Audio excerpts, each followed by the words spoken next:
a Spencer Crittenden among us? There he is.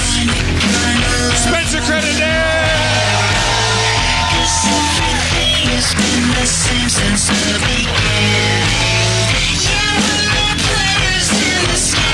And just to keep things rolling, we'll bring out the mayor of Harmontown, Mr. Dan Harmon.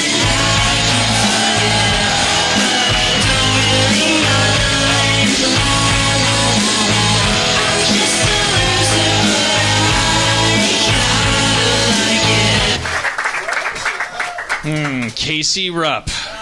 So important that he or she has to have two. I know Casey. I heard somebody say, "Who is she?" in the crowd, and it's funny when you know the gender of somebody, and then you hear someone. Yeah, they don't know. What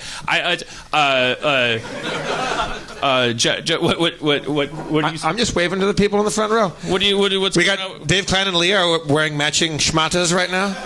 Do you guys want to get up and show the crowd this? You guys, are you in love? What's going on here? Are you guys? Let's see. Yeah, this is very nice. Yeah, they both have kind of a Vincent Van Gogh, Starry Starry Night kind of thing happening. You got presents? Oh, she's reaching into her purse. This looks like some illicit action going on here. This is a couple made of Harmontown regulars. Can I ask? Can I inquire? Has this become a romance between you two? Yeah. Yeah? All right. Oh shit! Jeff, just to answer you, yup. Thank you. Oh my God, that's so beautiful. Did you guys just go to Disneyland? Yeah. I got it. She gave me a Mickey Mouse pin, which I adore. I love all things Disneyland. Woo! Oh, look at you, little lovebirds. All right. All right, sit down. All right. What? No. Well, Dave Klein, what were you going to say? You look like you had something to say. Just wanted to give a shout out to Vinnie Van Gogh and also a top-notch handkerchief fine art game they got up at the Getty Center. You got great fine art prints on some top-notch silk scarves.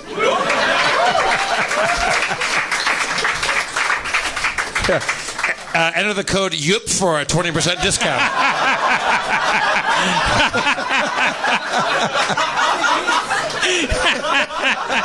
he just becomes like this corrupt cottage industry.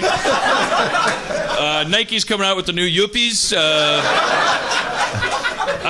We should do that. Like, now that we're occasionally doing ads, we should have some of our Harmonians get up and do some of our spots for us. Sure, if you have $50,000, we'd be happy to plug your Etsy with the same vigor as we do MeUndies.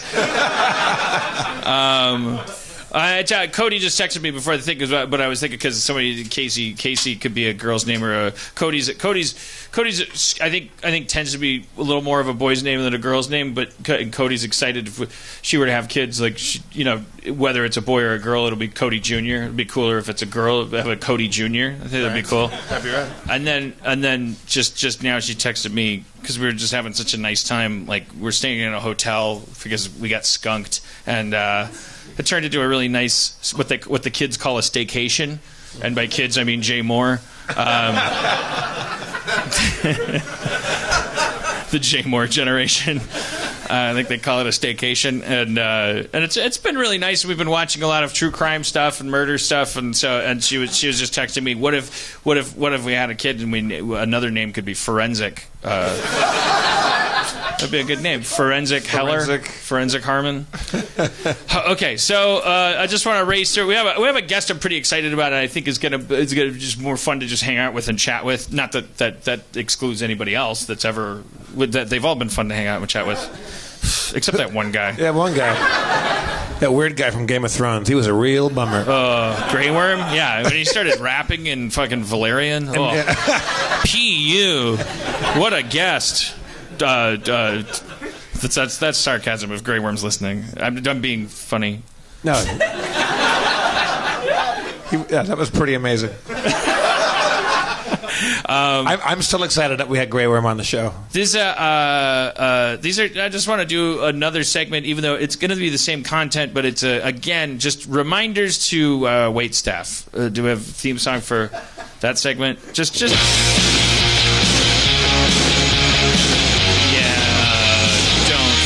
The stuff I told you not to do when you're serving me food, just 'cause the economy communism. There's still a hierarchy. Your money still has to trickle down from someone in the entertainment industry. It's Los Angeles, not Detroit. Stop saying, how's everything tasting? Stop it. Tasting is a word that evokes the idea of things in the mouth. I don't want you talking about what's in my mouth. I don't want you to stop saying, how's everything tasting? How does everything taste? Just say, how is everything? Leave it at that, okay? How's everything in your mouth? How's your tongue running over your food right now? Do you want that music sting in between each one of these, or do you want to just keep it rolling? Put a tag on that. Let's try it out. Like, so finish that. No, there's first only one. there's only one more thing. So then. There's just one more thing that a waiter said to me. Okay, so this kind of blew my mind because, as you know, if you listen to the podcast, you know that I don't enjoy it when you eat all your food and it feels like it's held against you somehow in some kind of strange, weird, like power dynamic. Like I'm talking about the thing where they, I guess you hated it when and there's only crumbs on the plate, and they're like I don't like it because it's them going like, well, you either have to be a dick by not laughing, or you have to, like, subjugate yourself by laughing. I don't want to be put in that position. You non-privileged people think you have problems. As Molly Ringwald once said to Anthony Michael Hall, it's hard being popular.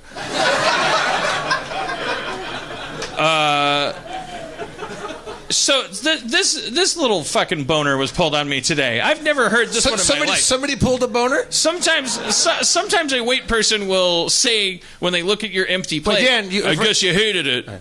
And that leaving you to either go, no, I liked it. Or for you to go, what? To do what? To go, and then they'll go like, come on, it can't be that bad. I don't like being manipulated in a conversation. Like it can just be exchange of information. Like that. I don't do that to you people, right? Thank you. That was a good meta joke. I riffed that. I lived it. So this I've never heard this before. So I'm halfway done with the meal.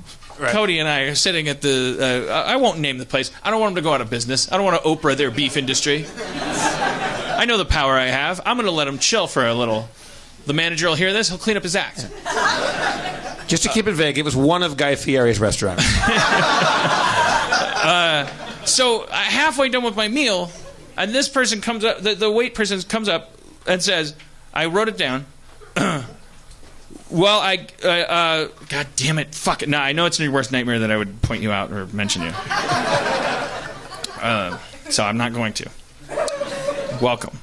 All right, so the wait person comes up and says, well, I guess I can assume everything's tasting good because I can see that everything's half gone. And I was like, well, my bro, I was like, I reserve the right to force myself to eat shitty food. It's not like, you can't assume. What do you mean? I guess I can assume everything's tasting good. First of all, you're using tasting. Let that slide. I guess I can assume. What do you mean? That's like when you say to somebody, I owe you an apology. Well, give it up, N-bomb. Give me my apology. Don't tell me you owe it to me. That's like abuse. Or even if you say, I apologize. No, you don't. You describe yourself apologizing is what you do right now. You're Tarzan saying, I apologize. You're not apologizing. It's an acknowledgement of the offense, an expression of remorse, and a commitment to change. I learned it in therapy. 4 deep breaths. 4 deep breaths. You don't. Well, I guess I can assume everything's tasting good. You can ask me if it's good. All right, fine. That ends the segment. Okay, all right. And then there was an Uber driver playing country western music. And by Uber driver, I guess I mean he was not a country western listener genetically. Do you want some theme music for this segment here? No. This is just Dan Harmon's like attempt to weave the highway cones of white guilt and racism. I just like I felt like the guy. I felt like it's like the guy was like I don't know. Like I look he was an Uber driver. What country is that? I don't know. But it was not the place. It's not the place where Travis Tritt is from. It's called Uzbekistan. And I knew I was the same cologne in the Uber and the same general vibe. But he's like playing the thing. And I was thinking, oh, it's Westwood. That's why he's playing. He's playing like this country station. And I think it's maybe because. I just made this racist assumption. I was like, this can't be his favorite music because it's like I remember it was like let's raise a wait, where is it? Where's the thing? Well, let's raise a glass, cheerleaders and quarterbacks all through this small town heartland. Like it was those are actual lyrics, like kind of not through all through this small town heartland. I made that up, but it was like let's raise a glass to the cheerleaders, quarterbacks, and a birthday and it was like, and he's driving, and he's definitely like east of Eastern European. And so I'm not saying he might be into today's modern country. He might, and we all want him to be, especially the people that get a Uber in Westwood. Okay, tourists who are like staying in Westwood, and they're like, "Oh, you like Travis Tritt?" Yes, I do. More stars for me. But that's the thing I can't figure out. Is like, really, stars are that hard to get?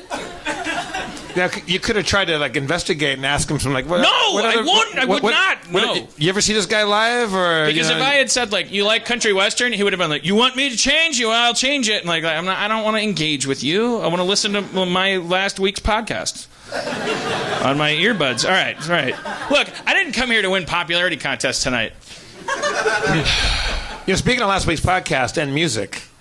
You sang a little hair metal song about Radiohead. Oh, right, okay, yeah. And, oh, crap. Oh, yeah, here it is. His name is, we found it on Twitter. He gave it to me. His name is Nick Siepman, Siepmann. And I forget his, I think his Twitter handle is Saint_Brickworks, if you want to find him.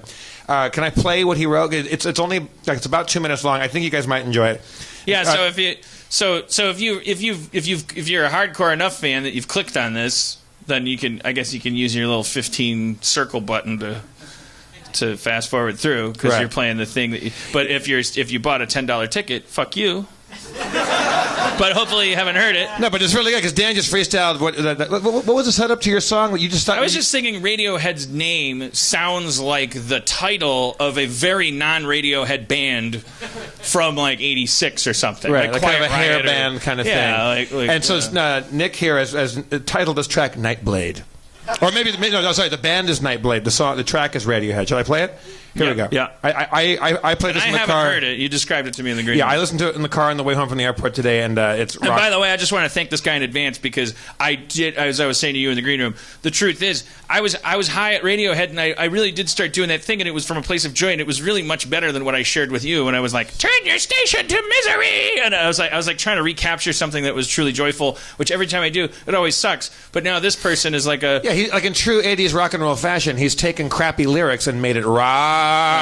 Here we go.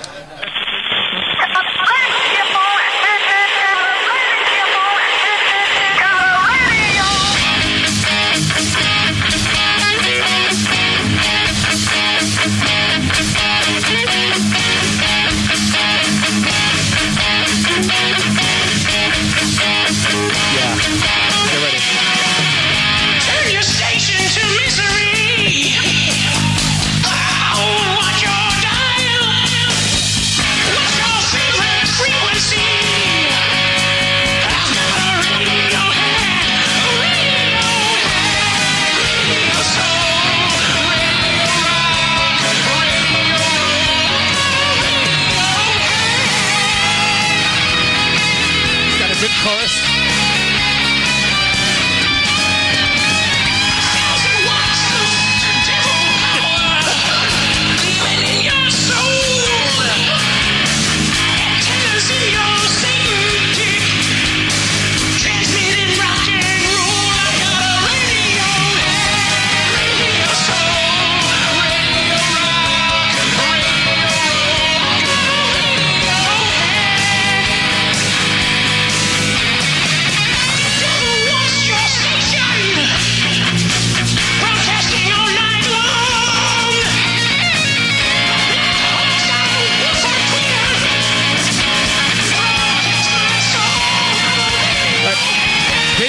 air guitar, the guitar solo.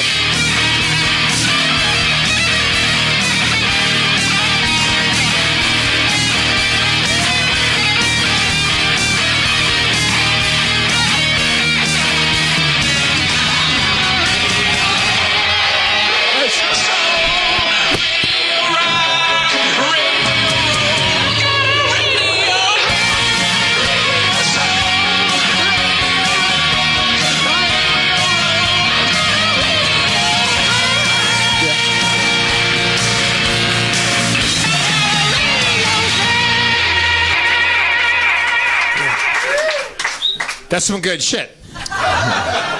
Yeah, I would have mixed the lyrics a little louder. You ungrateful son of a bitch.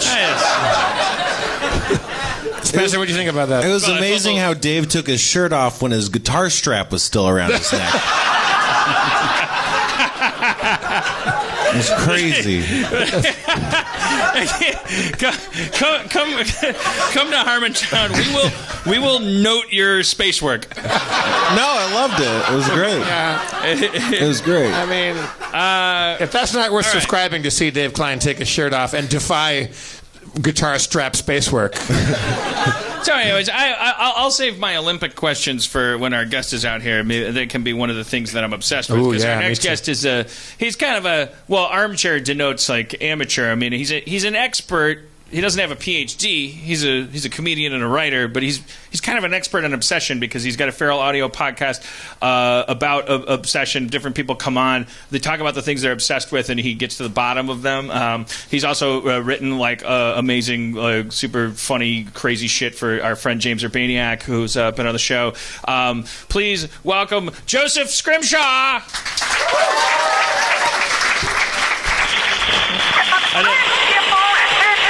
I didn't realize until right before I was like, wait, am I 100% on your name? Like, I kind of like it's Joseph Scrimshaw. I like that being part of my name, just the hesitation. Yeah. It's Joseph Scrimshaw. Yeah. I feel like that's a good name. I had Alia Shawkat was on the show a couple episodes ago, and I can't even remember what I paused. I was like, I don't think I've ever said her name out loud. and then I was like, Alia Shawkat. Anyways, it's enough about me. So your podcast is called Obsessed? Yeah, so it is a borderline sort of dangerous therapy because I thought it would be fun and funny to ask people what they're obsessed with and then kind of comically rate them. And then a lot of times people are like... He said rate. You can do that comically. Yes. Consensual rating happens on my podcast. Yeah.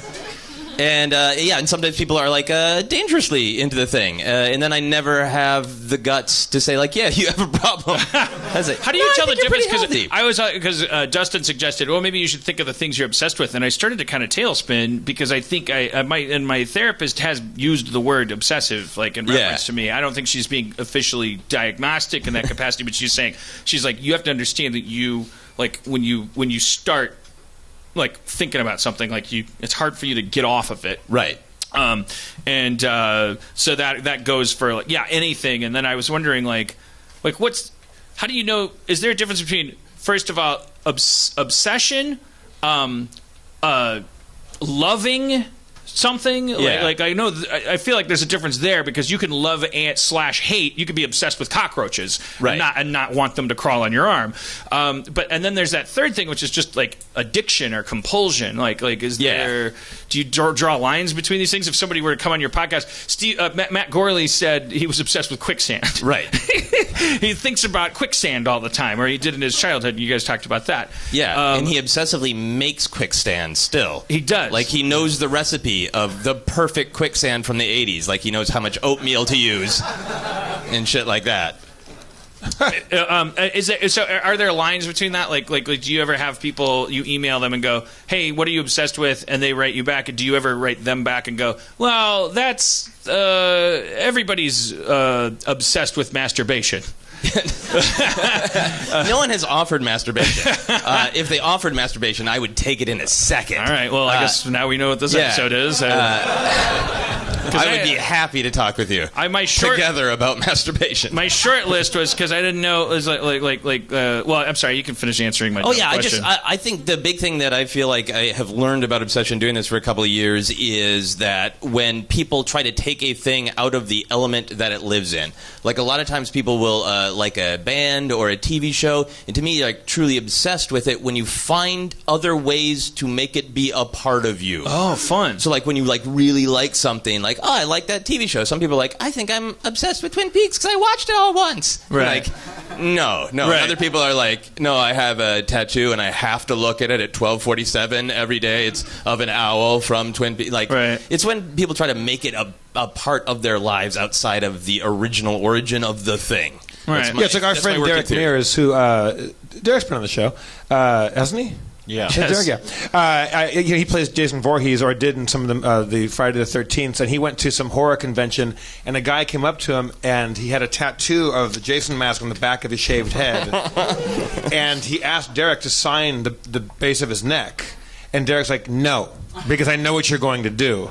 And he's like, just sign it. He's like, I'm not going to sign it so you can get a tattoo. He's like, I said, I just sign my neck. So Derek reluctantly did it. The guy came back the next day with the cellophane on it and the Vaseline. It's like now forever he's got Derek's name in a Sharpie tattooed on the base of his neck. Not to derail, but I'm kind of fascinated now, like what Derek's. I remember feeling that way when I was 27, and like somebody like I was working with Schraub in comic books, and somebody would come up. Well, I remember I've told the story, a girl who was a super fan of an improv troupe we were in Milwaukee, and when the night that we announced we were breaking up, she came into the dressing room with a basketball-sized tattoo of our 90s John Crickfalusi looking logo on her thigh, saying like, "I wish you had told me." And I don't know, I am a little interested in but that guy, I don't know. That guy also, when he showed Derek his license, he had legally changed his name to Jason Voorhees. That was his name on his driver's license. But that's not why Derek didn't want to put his signature on the back of his head. Derek didn't want to feel responsible for this guy's obsession, for art on his neck. Like why do you want my signature on you for life? That's weird. Like I don't want to be not like you're a weirdo, but just like I don't want to have that much influence on the rest of your life. He should have written his name and then underneath, "Do not tattoo," and see. Do you think in Derek's mind, this is where I would access it? It would be like the equivalent of if you were a female performer and a young girl came up to you. And somehow, like, I'm trying to riff an example that's going to get me all kinds of trouble, but I'm like, also, it's like on this clear side of like if somebody was like, can you? I'm so inspired by you. And how beautiful you are, and I like. Can you like? I don't know. I'm trying to. What's the fucking example? Like, sign this tiny sandwich container, so every time I think of you, I can eat the smaller sandwich or something, and that you would go. I don't want to endorse your. That's something that I think you actually need to deal with. That's what I'm trying to get at? Yeah. I think for Derek, it was more just a little bit of bashfulness. Like he just didn't feel like he was maybe worthy of that. Which I don't think. Yeah. If that's the only reason, then I kind of came full circle. Like because I used to go, oh, that's a character from a comic book that my friend Rob drew. Dude, that's not important. Like now it's going to be on your calf forever. Like that's no good. But then I started to. At some point, I was like, well, I guess it was probably all the community tattoos. I was like, this is fine. Yeah. This is absolutely justified behavior. Yeah. Joseph, did you start this because are you obsessive about things too? I am a very obsessive person. Do you have a list of things, or is it all under one umbrella of obsessions? No, I have a whole list of things. It's a little bit. I'm sure the joke has been made. You're obsessed with obsession. Obviously, you started a podcast about it. Yeah, but I mean, there's always been media I've really liked. I'm a big Star Wars guy. In college, I got really into squirrels. When you say you got into squirrels, I don't know if you know this about squirrels on campuses, but they're very friendly. Yeah. They're extra friendly. Also, squirrels on film. Yeah, well, there was a squirrel in my neighborhood. I mean, squirrels are very easily. They're so close to cats, still, like evolutionarily. I mean, they will. I mean, yeah, if like anywhere they're not getting actively killed all the time, they'll like. If you go like this with your finger, they'll crawl up your leg, and like because they think you might have a peanut or something. Yeah. There was a kid in my neighborhood. There was a squirrel named Charlie who did that. It clearly had been like trained or something.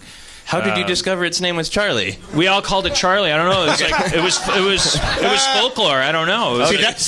Charlie's Joseph. That was a very squirrel obsessed question. Like how did you get so close to this squirrel? He told you his name. Yes. I remember just crawl up your leg. It's the most amazing thing to have a squirrel like use your pant leg. Like scale you as if you're a tree, and you're like, and it's like right there. It's a wild animal, but it's like, and then you just feed it a little nut or something, or you go, sorry, I was just seeing if you do that. I don't walk around with nuts. I saw you, and what form, Joseph? What form does your squirrel or did your squirrel obsession take? Like, how did that manifest? So I was doing like just sketch comedy stuff, and I was doing sketch comedy with my brother, and he was like, hey, I think what this sketch needs is for you to be dressed as a squirrel. And my girlfriend does costume design, so she wants to make you a squirrel costume. So I was like, sure, okay. So I dressed up as a squirrel, and then I decided, like, I should be like real method about this. So. So you didn't know that you had a squirrel thing until this. Yeah. This is your origin story. Yeah. This is this is how I became Squirrel Man. Yeah. So then I started watching squirrels all the time, and I think the thing that has not on TV. Yeah, in real life. Yeah, in real life. Because I don't want to get political, but there's not a lot of squirrels on TV. No, it's pretty much Rocky. And when they are, they're like, "Oh, they're dumbasses. I love nuts." Yeah. Well, Dan, you're a writer. I've noticed you haven't put a lot of squirrels in your shows. Yeah, but the thing is, that's because of meritocracy. The fact is, you need to talk to the agencies. There's not a lot of talented squirrels out there. God damn it! You can deflect all you want. Big old Squirrel Planet and Rick and Morty. I think it would work. All right, so give us another obsession. Give us another specific. This sounds like a joke because it is, but it is also true. Well, to be fair, squirrels sounded like a joke too. I have been thinking a lot about shame. I have been sort of obsessed with how people internalize shame, because I think a lot of comedians make jokes about feeling great shame, and I do that too. And then I also do feel shame. So I right now I've been obsessed with thinking about exactly how we all develop our different ways of sort of internalizing that we should feel guilty and question everything we say. Did you change the subject from squirrels? They kind of go hand in hand. Because squirrels are burying their shame for the winter? I asked him for another example. Okay. Well, that was fucked up. I mean, getting a straight answer on the squirrel thing. Did you ever get to the bottom of it? I think that... Jeff, don't you be ashamed of yourself. Dan, you're obsessing right now. I'm in a weird mood tonight, and I think I did one of those things where I forgot I took the Adderall, and then I took another one. And then I also thought, because I was in Westwood, I was like, it's going to be a really long Uber drive, so I felt okay, like taking an extra like vape hit on the thing, and then I was like, and then I got here, and I was like, you came in, and I was like, social. Yeah, this is perfect for my squirrel obsession, because the reason I'm obsessed with them is I love how much they are full of energy and then suddenly slow down and just focus on one thing. And I feel like maybe that's the drug combination that you've created. All right. Yeah. It's called a speedball, I think they call it. So what do squirrels slow down for? Do you mean hibernating, or do you just mean like when you catch them at a good time? Like, well, yeah, sometimes they just like totally chill out. It's in this very fixated way, this very obsessed way, but you know, they will be like, I'm excited by everything around me, I have to analyze everything, and then they'll just like settle into one thing. Yeah. I'm staring at an audience member. I don't even know why, but it's fucking captivating. I can't let go of it. And there's something like both like ridiculous and noble about that weird squirrel movement that just like makes sense to me in a strange way. Yeah, because squirrels kind of trick you, because they're notoriously skittish. They scamper and they hide. They're squirrely. And if they see you, they're super squirrely. More stereotyping. Like, you'll see one climb up a tree, and you'll walk toward it, and you I want to get close up to that squirrel on the tree. And then it goes around the tree and hides from you on the other side of the tree. Yeah. But then it'll kind of poke his head around there, and like you think, okay, this squirrel, he knows that I'm his friend. Right. I'm going to get close to the squirrel, and no, they just lie. Yeah. No. I like that they alone. I mean, lots of rodents can climb trees. Yeah. But they really make a Spider-Man business. I like out when of it. they're They, going like, down live vertically. When they're climbing down, They go nuts. They really go nuts. for the fresh almond taste of new. Or like when they're climbing trees down, and they're just—it's totally natural for them to be pointing straight down. And it looks like just like they're going up. The tail doesn't flop over. Tail stays right where it should. I bet they barely know. I bet for them it's like when you play an alien in that old Alien versus Predator game, and it's like you have to like retrain your brain to like not think of anything as the floor. I bet that's how squirrels feel. I bet they give zero fucks what's up and down. I think they don't give a fuck. I think they act squirrely, They but probably they give stare more back at fucks you. than an insect, and I'm obsessed with insects. You are? Yeah. Okay. I mean, but not to the point where I'm smart about them. Like I don't read about anything. I don't think obsession is about knowledge. That's I think it's another about thing I was how gonna much you ask think you about. about, I don't yeah. think it's about knowledge. Sometimes people come on the podcast and they want to be like, I've looked up all of the facts about New Kids on the Right. Block or whatever, and like I don't care how much you know about New Kids on the Block. It's how it affects you. Oh, that's a good example. Like to use New Kids on the Block, like looking up all the facts about them, it wouldn't break into obsession because that's something a fan might do. Obsession is the threshold between that and it's taking a piece of New Kids on the Block and like somehow. God damn it! I don't know why I thought I had a point, and it was just your point from before. It's like saying like, the New Kids on the Block, like this is I made a New Kids on the Block cookie jar, but it's like beyond. It's not just fandom. It's like I did it because I feel like the New Kids on the Block music like would hold cookies better. I don't know, extrapolation on a kind of a.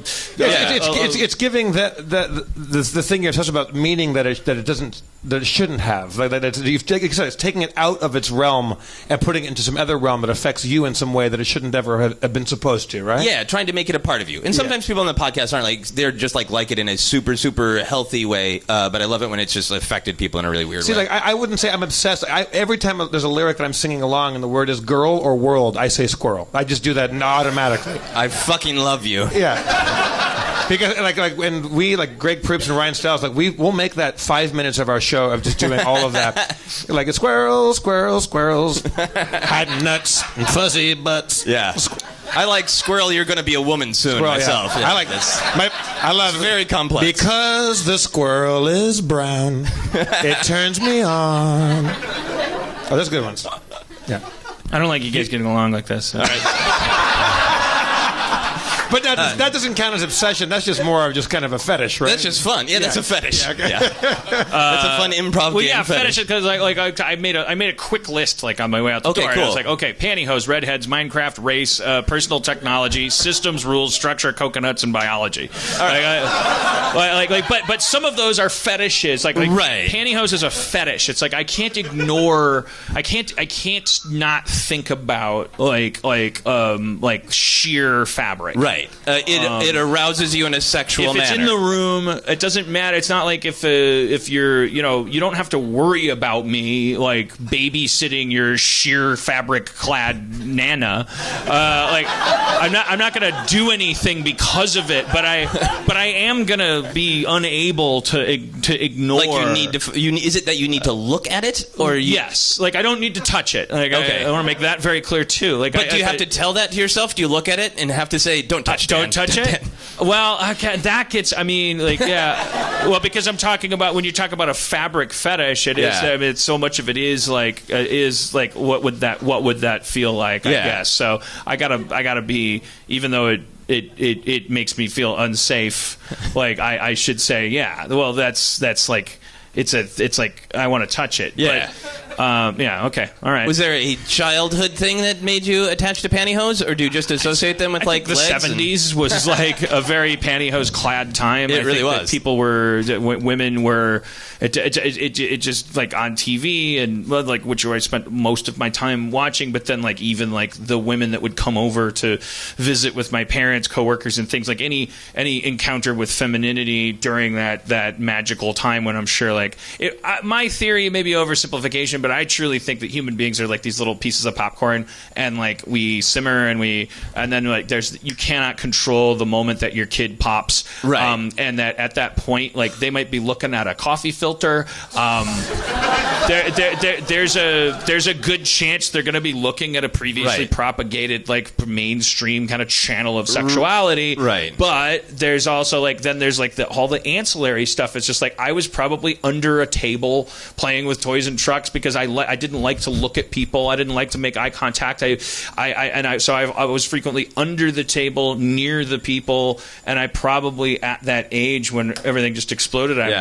When I think about it, it like spikes my. I'm like, yeah, I bet. Like I just like there were just like women with pantyhose on, like probably just like hanging out, like playing dominoes or something above me. And some of them were probably ants, and who knows? Right, and that's probably where you get some of the dipping, dangling, and popping, like the shoe stuff too. That's under the table whole thing. stuff I was too. like, Yeah. that was what femininity, sexuality, eroticism was for me, and then that was tied to like Batgirl and like the women's legs clad in like sheer fabric. Yeah, that was like a superhero thing, and it was also like the solid gold dancers and I don't know, anything that had anything to do with the solid pizzazz gold and dancers. showmanship and like and your aunt playing dominoes. Yeah, Lonnie Anderson on WKRP and like. So now, does it transfer though from sexuality and from a woman's legs to like when you see like bank robbery in TV and something has like pantyhose? Yes. I go, how can that guy rob that bank without getting a hard on? Yes. I go. That's fucking weird. I don't literally, not literally, but I actually do think like if I think about like when guys like in movies when they're going to rob a bank, a guy goes like, okay, put these on. Like I get distracted by it because I go like, how come nobody's having a conversation about how this feels like perverted? Like because it's pantyhose. And I'll do you one better. Nylon is frequently used as a windsock or whatever you call it, like to block your plosives in audio recording. Yeah. So you get the regular ones that you buy that they're professional, but then if you don't have those on hand, you can make one of those. A coat hanger and some pantyhose. Yeah. And so like I always, anybody else is probably just like, oh, that's just an object, and I get into a record booth and I'm like, so anyway, whoa. Okay, check. Oh, check.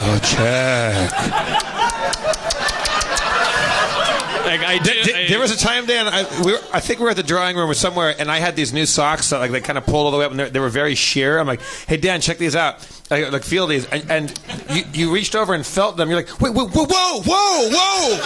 are you doing? What are you doing? I was like, oh shit, I forgot.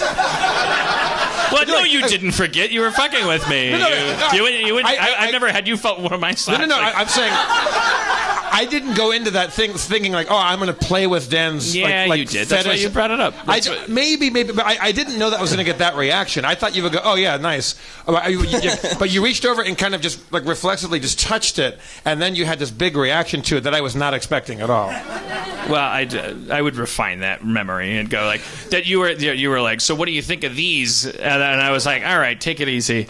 And you're like, touch them. I'm like, I'm not gonna touch your fucking pantyhose socks. And you're like, come on, touch them. And I was like, all right, fine, I'll touch them. Jesus Christ, what are you doing? That's all right. Okay, that's what it was. That sounds fair enough.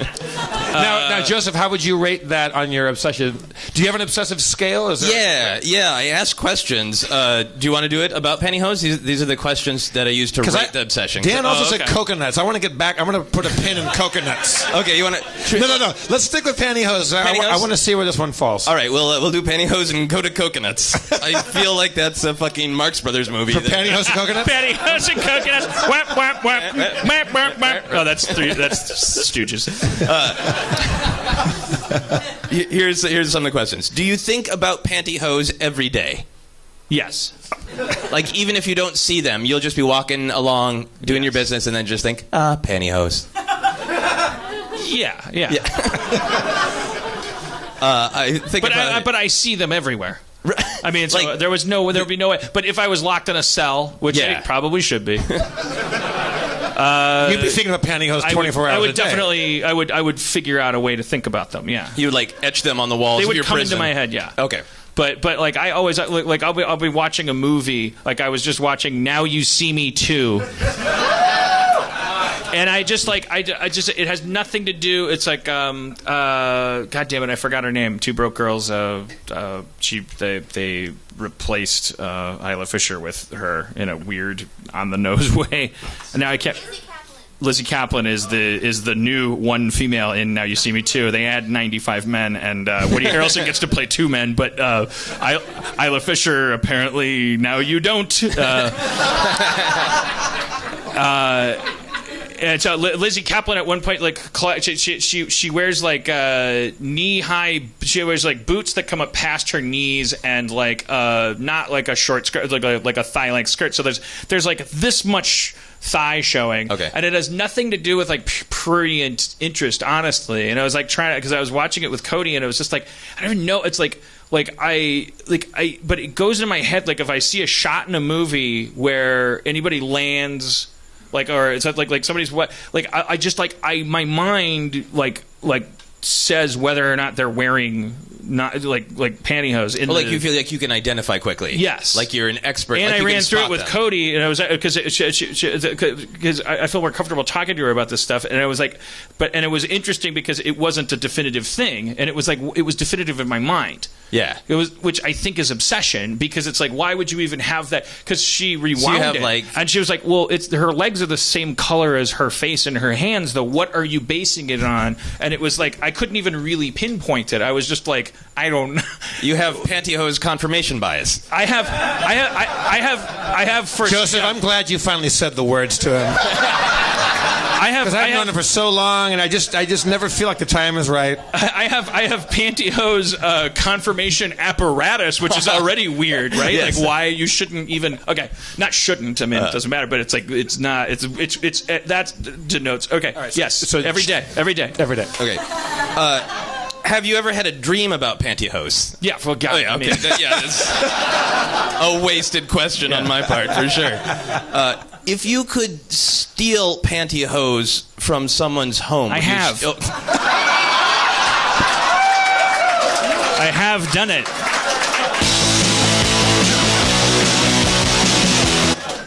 How is this going to apply to ants, by the way, or coconuts?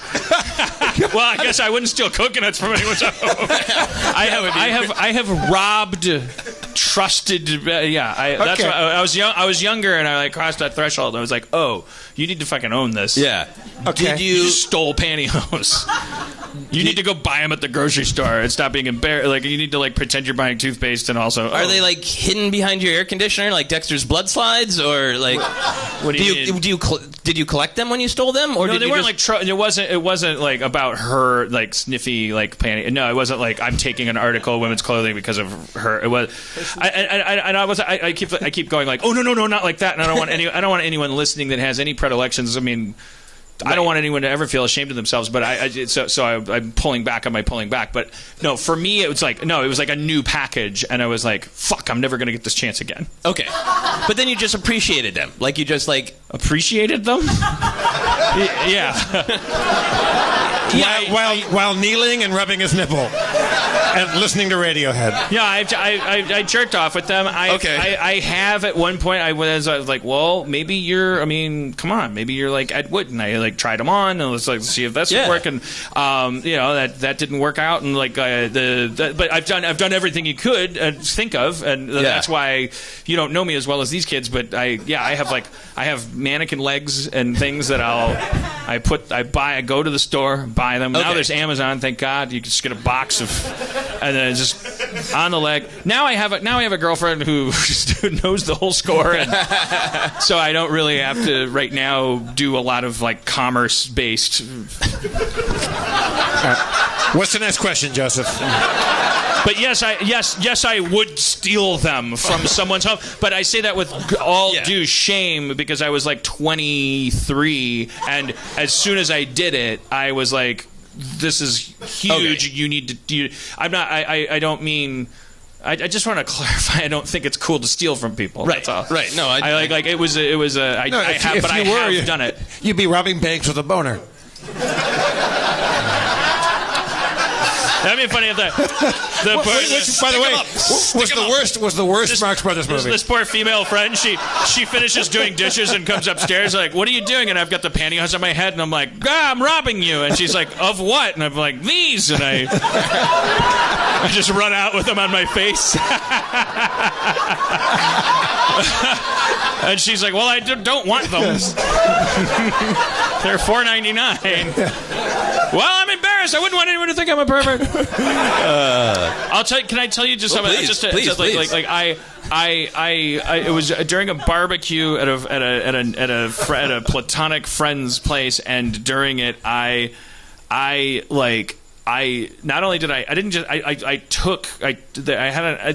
she had a lot of them and wore a lot of them. God bless her. And I felt like she would never miss them because because obviously it's a cowardly thing. So if I thought it would be noticeable, it was like because of the circumstances. I was like, this is your big chance. Now I look back on that and go, you fucking pussy, just own your perversion and go to the. But that this was my first kind of reckoning. Were you gonna say own your perversion and go to the grocery store? Is that what you were gonna say? I want that phrase out in the world. So it's my license plate frame. That's your keep calm and carry on. Yeah. I took a package of pantyhose. I like to dress up as squirrels, and I'm going to Ralph's. I hid them in a bush. That between our homes. That's just like a squirrel would. I hid them. I burrowed them. I hope that my candor somehow this is great balances that. No, but I also feel like I'm a woman and I'm listening and I'm going I knew it not about that gender in general, but I guess if there's anything I can do to encourage that fear, I would. I bet we're dangerous people. All right, next question. All right, sounds good. I was a friend and I hid her pantyhose in a bush. So I could take them home, and that's fucked up. I'm just admitting this now for the first time out loud. You put them in the bush so you could retrieve them later on. So and take them home. Yeah. I was like, I'm gonna put these here because I'm not gonna walk around at the party. Were they in a full? What kind of package? Well, they were the Hanes in the flat package. Gotcha. So you couldn't just put those in your pocket. Gotcha. Yeah, I could have. Well, I could have, but that would have taken some strange form of courage in the face of my coward. Every move had to be cowardly. So, but you had to get them out of a room to an outdoor area where there was a bush. Yeah. So how did you get them? Did you put them inside your sweater? What? It was a barbecue. I tucked them away and I'm like, I got to get rid of this shame so I can forget about it now that I've committed the crime, profited myself. I'll just bury the body, go back to the barbecue. And then, look what I found in this bush. When did you return to the bush? After the party was over? Yeah. Like in the middle of the night or what? I don't know. Were people still there? After I was done at the barbecue, I was going I have this weird chance with all these circumstances. At that time, the whole context was I never thought it was possible to be so unashamed of this fascination and obsession that I felt that there was no Amazon and there was no I had never just bought a pair of pantyhose. This is your only access then. This was the opportunity. This was the threshold, from looking at photos of women wearing it and I was robbers, I've never actually really. Had you ever thought about before that moment? Had you ever thought about could I just go and buy them, or had that not occurred to you at all? I had thought about it, and then I had been but I can't do that because, I don't know. I was just scared. I was so ashamed. I just thought. I don't know what I thought would happen. Just somebody would go at the grocery store, I would go, so toothpaste and what are these for? Because It's not Halloween. And these are taupe. They're not like Robin Hood. Like, what are you doing? What are you doing, buddy? I don't know. It's like when you feel shame, like you don't even really. To me, it's like it's not. There's nothing logical about it. Like it's you think everyone will know, and like things that they would have. You bother to run through. It's like the telltale heart, you know. It's like like you do the extra math, like so the things that you'll do to avoid. Right, you imagine what everybody else. And that's is the dangerous thing about shame, which is why I think it's like that's the thing is like the creepier a thing, the more that we don't want to look at it, and like we go like, oh well, I know one thing for sure, I feel better about myself as a mainstream citizen because that guy's really weird. The thing is, there's a little tax levied on that, I think, and like this isn't self-justification. This is like because of my taste of it. I feel bad for people that like wouldn't be able to say into a podcast and therefore feel like get some sleep at night. I mean, I think that's a positive part of discussing obsessions. Is I think in general our culture is moving towards sort of like. Whatever you love, you do you, and being loud and proud about it. And I think that it is great that you are being loud and proud about Pantyhose. Loud, but not. Now, Joseph, just loud. Joseph, real quick, I want to get back to the question on Pantyhose, but I have a side question. Yeah. The last question was, have you ever stolen? Yeah. Have you ever stolen blank? But let's say we had picked race, which is one of the things. Have you ever stolen race? I've co-opted it. We all have. It's called rock and roll. Do you, I steal race every day. We built this city on appropriation. Yeah. We built this city. Do you just not use that question, or do you apply that question somehow? Like, have you ever stolen? You couldn't say. Yeah, I alter them if I have to. I had somebody who just wanted to talk about fear, you know, and I didn't ask them, would you steal fear? You know. Because you didn't want to accidentally launch a DC comic. Man of Steel 2. Would you steal fear? Who are you? Fear thief. My story begins in Saigon. So I tried to alter them. I dig it. Okay, so cool. Moving on, maybe? Okay. Fear thief.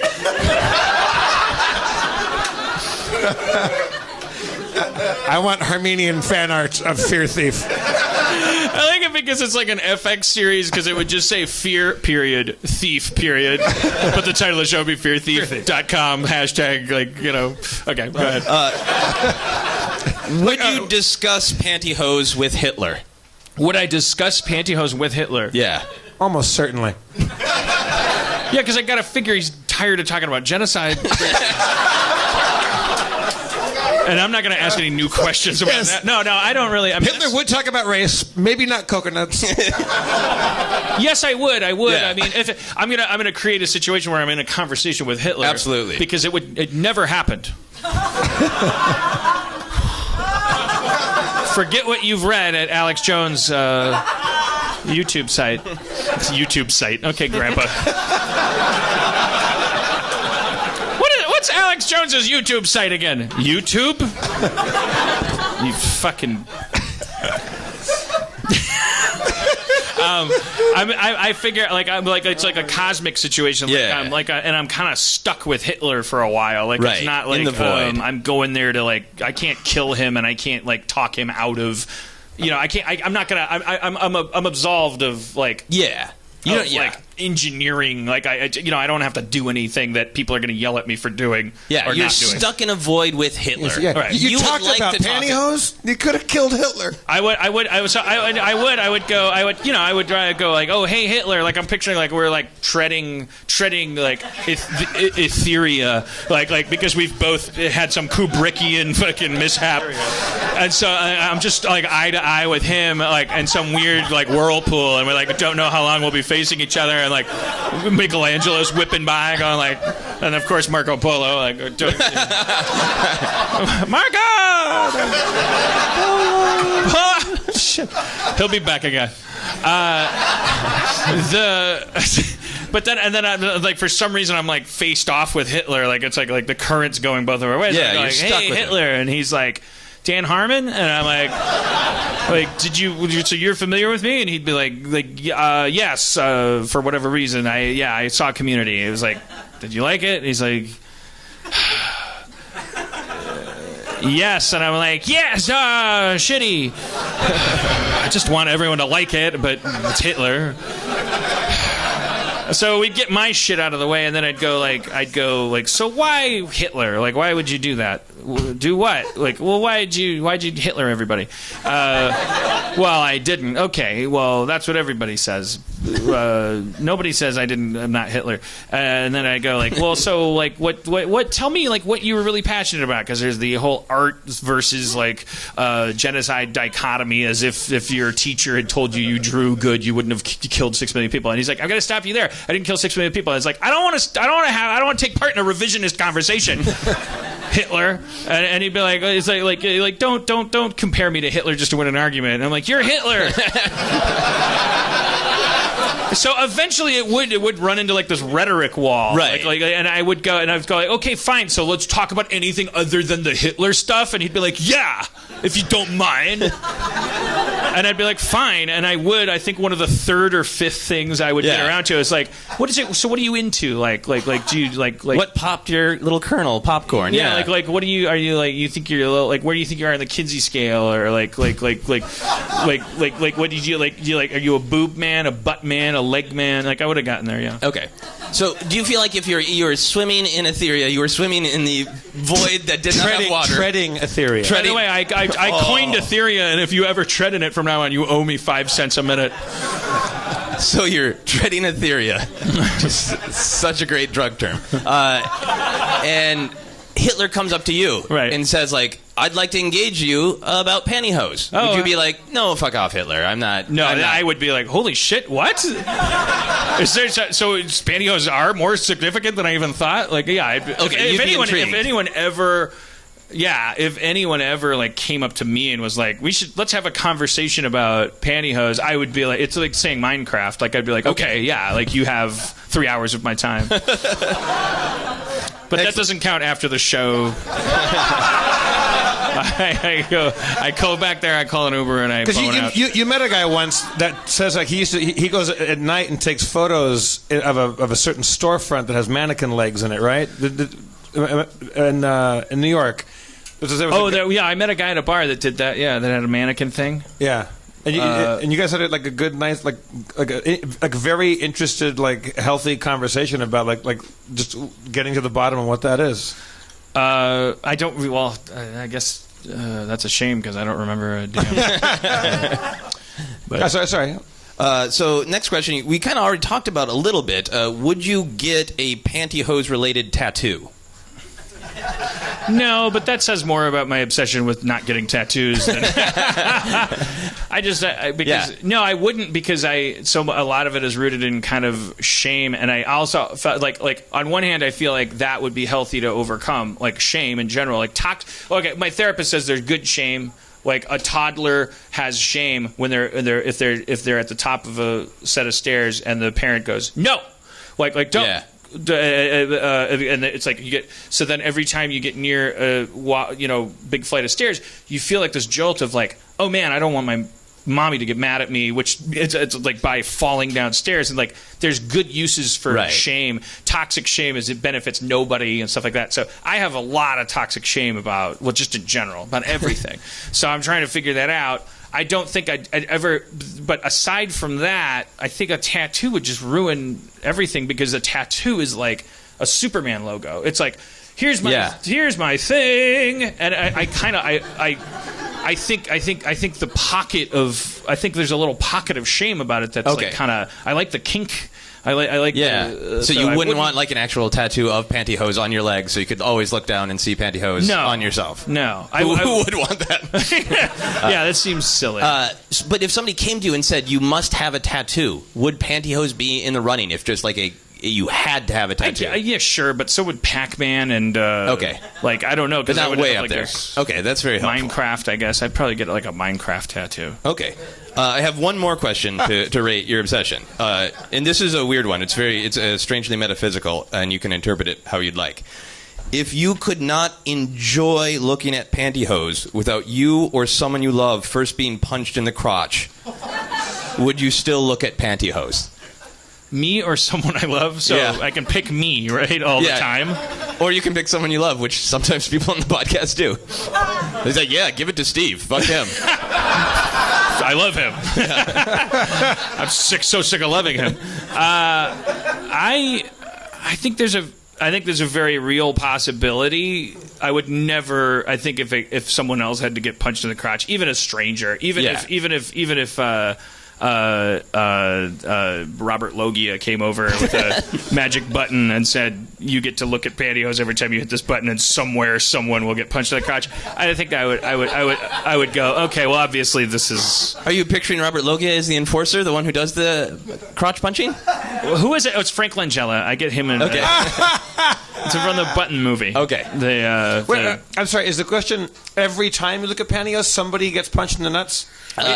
You can get a subscription. You can do it once a month. So like depending Netflix. on the terms of the subscription, if I had to get punched in the nuts, in exchange for a year of getting to look at Pantyhose, have Pantyhose be a part of my life, like visually or whatever, I would be like, okay. Yeah, so then after you took it for a year and the Pantyhose gods came to you and said, "I'm sorry, we need to up it to once a month," would you go monthly? I'd start to go, what's going on here? Like, isn't there terrorism happening somewhere? You don't question the Pantyhose gods. I know. So I would start to go. Then I would start to. I think I would start to go. Well, okay. You're being punished. This is going. You're physically being punished by the gods for what you're doing. I would start to actually think about how to kill the gods, because I'd be like, well, this is obviously a call to adventure, like, because this is wrong to. And if I found out I couldn't, and I would do it in a very cowardly way, like I would find out if there was a way to like steal their force field and put it in a bush at a party. I love this as the beginning of your hero's journey. But I wouldn't. Yeah, I don't want to. Well, because the thing is, like, I think I don't want to. I don't want damage to. Yeah. I mean, that's you want to be able to pain. Right. So you take a punch in the arm. I would take a heavy punch in the arm. Okay. I would take a punch in the face. So you take a punch in the face before you once take a month? punch? Yeah. Once a month? Yeah. Okay. Fucking hit me as hard as you can. What if you had? I grew up in the Midwest in the 70s. Like, I fucking hit me as hard as you can in the face. As long as I don't lose a tooth, like fucking, and I get to look at Pantyhose for a month. What if you had full unfettered access to Pantyhose, however you wanted them, like just like no, like without fear of consequence or repercussion, but you lost nipple sensitivity? No. Not worth it. No deal. That's what I'm saying. No permanent damage. I don't want to alter myself in any way. Right. That's why I said I don't even want to lose a tooth necessarily. I don't want to ever look at a record, but pain, fuck pain. See, here's great, because then I start to figure out the boundaries of the obsession of tooth loss. I don't want to lose myself at all in any way. And that was a thing that I was going to talk to you about, but I guess we should get to the thing. Because in compiling my list, I noticed a connection, and as an obsession, as a person obsessed with obsession, I was wondering if maybe you would shed some light on the it. connections? It'll take us all out of this. We should finish this, we'll wrap it up. I ask people to make a noise to sum up their obsession. Can you make a noise to sum up your obsession with Pantyhose? Oh.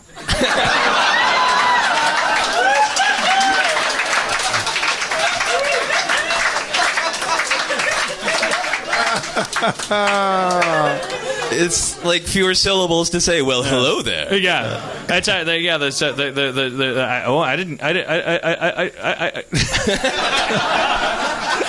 didn't know we got 4 days for Thanksgiving. I don't know. I was trying to think of a title for that sound. That's great. Okay, there's French fries in the bottom of the bag.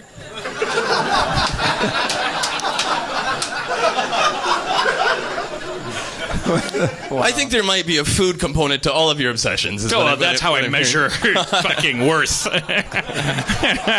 How many fries are left in my bag? How many calories? Okay, do you want me to rate your obsession level with Pantyhose? I do. Okay, so I use the number 7 just for fun, and then I always create a thing that 7 things. Okay, you rate things by using numbers for fun? The number 7 is for fun, because sometimes people get obsessed with 7. because it's arbitrary. Oh, are you saying it's a scale from 1 to 7? Yes. Oh, okay. Exactly. All right. So I'm going to say it is 7 aunts playing dominoes. Out of 7 aunts playing dominoes, I think you are 5 out of 7 aunts playing with dominoes obsessed with Pantyhose. All right. It's like, it affects you on a daily basis, but you have like clear limitations where like I will not cross this line. I'm not. Yeah, I would never. I would never involve other. I would never take a toll on other people's lives, Yeah. or even mine in a way that I could actually would have to think about for the rest of my life. Yeah. I don't think it's quite worth surgery or permanent injury, Right. Or impacting another. Do you think, Dan, there's something else on your list that would give you more Domino's ants? I don't know. I mean, that's a primal sexual kink. So I think I'm pretty sure as far as like compulsion, like as far as what you could get me to compromise for. I mean, but that's It's I mean, Minecraft. How many aunts do you think you would score on Minecraft obsession? I mean, Minecraft's like cigarettes or something like that, where it's addictive. I put that more as an addiction, but I am obsessed with Minecraft's addictive quality. It's like holy shit! How can one game be so good? And why can't anyone make a better game? But while making that list, I was like ants and biology and systems and rules. I find myself. I think I'm particularly like there's a huge component of my life and my obsession with story structure and stuff like that is like I don't want to change at all. Right. And I'm obsessed with the idea of simplicity, order, systems, rules, cleanliness in a love-hate way. Like I'm like I on one hand like refuse to be told what to do, and I'm fascinated with anyone that tries to tell anyone what to do. It doesn't matter, and that's what. And I think it trickles down to like my obsession with race and racism and gender politics and social activism and all these things is because I'm always you'll find an equal number of people that like fucking loathe a thing that I say. On both sides, like I'm a cuck to the fucking like the whatever you MRA call them, guys, and I'm a pig-headed fucking Belushi to the SJWs. I don't use the phrase SJW, but I'm like right in the middle because I'm always going like, who's trying to tell me what to feel and think, and for that matter, who's trying to tell anybody else what to think and feel, and then I'm also like who says a movie's hard to write, and who says like why can't you? And it all seems to come down to like this thing where I want to be like this dirty piece of shit, like this pile of like organic gunk, and I want to like come up with a way of like how can we all be that and like but have it all make sense, right? So you want to find a little bit of order within the chaos, but you would like it if the order it maybe looks like a lump of crap. I want to maybe it's that I want to prove that the highest order of all necessitates like chaos in just being organic, right? So you're describing I like selfishly want to like create a system in my mind for myself, or I want to die. Like I want to prove that I don't belong. I don't know. Okay, how do coconuts fit in with an obsession with order? Because coconuts are like so like I was like they are this giant hairy floating nut. Right. So they're like a Lovecraftian food object. Yeah. They should not be. They're like it's like sperm in the form of like this liquid, and the inner coating is like egg, or it might be the other way around. It's like a plant. It's like there's gametes in the fluid, and there's there's like food stuff like the milky coconut stuff on the inside of the layer that you you can scrape it off and eat it. Like that's is delicious to that liquid, I think, as it is to the. This feels more sexual than the Pantyhose to me. It is really super sexual, and I like biology in general. like is so. Yeah, I love like the genetic. You know, here's something that I just realized. I just realized it's okay to say now in this episode. When I was in like 9th grade biology, when we were first starting to learn about genetics, I would get aroused by the discussions about dominant and recessive genes and stuff like that. There was no sexual component to it. It was nowhere near actual reproduction. Right. We were talking about on a cellular level, like RNA becoming DNA and all that stuff. I get aroused. Would you steal biology? Bio burglar. There's something about. And Was it the recessive gene or the dominant gene or No, the just the relationship idea between the of two? Are you a top or a bottom in the genome situation? Genes kind of turn me on.